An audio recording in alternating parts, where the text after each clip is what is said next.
Anthropologue, professeur de Réau Tahiti et élu municipal à Tevayuta, Steve Chayou est le candidat du parti indépendantiste dans la deuxième circonscription. À seulement 36 ans, la relève du Tavini Huir Atira souhaite porter sa voix à l'Assemblée nationale aux côtés de la nouvelle union de gauche, la NUP. Mais avant, il se donne pour objectif de faire évoluer les consciences sur l'indépendantisme. Son portrait nous est dressé par Athéna Milcam. Images et interviews a signé Sam Teinaouri.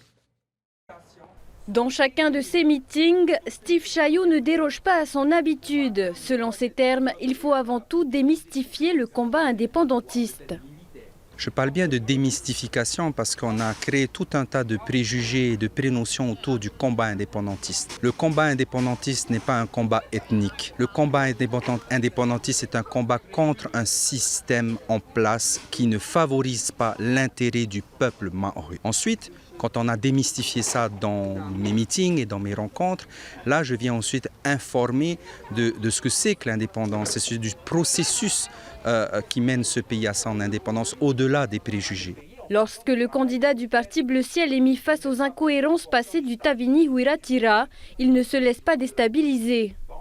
Effectivement, en 2008 et en 2009, il y a eu une convention de passé entre le Parti socialiste et nous-mêmes, une convention qui n'a finalement pas été fructueuse. Et fort de cette expérience-là, nous en avons tiré les conséquences et c'est la raison pour laquelle, effectivement, aujourd'hui, nous n'allons pas voter aux élections présidentielles parce que dans notre posture, ce sont les Français en tant que peuple français qui doivent voter leur président. Sur le plan local, Steve Chayou n'ignore pas les principales doléances de la population. Une population qui, selon lui, se situe dans plusieurs amalgames, confondant le rôle d'un député à celui d'un maire ou du gouvernement. Mais face aux demandes récurrentes des électeurs, le professeur de Réau Maohi a des idées bien arrêtées, comme sur la question de l'emploi.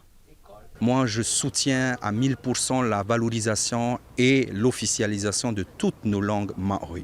À partir du moment où la langue sera rendue officielle, on ne pourra pas y échapper et elle deviendra des épreuves obligatoires pour tous les concours. Et je pense que ça permettra d'écrémer un petit peu et donc d'aller dans le sens de la protection de l'emploi local. Allez, on regarde Linda. À deux, vous souriez. Hein?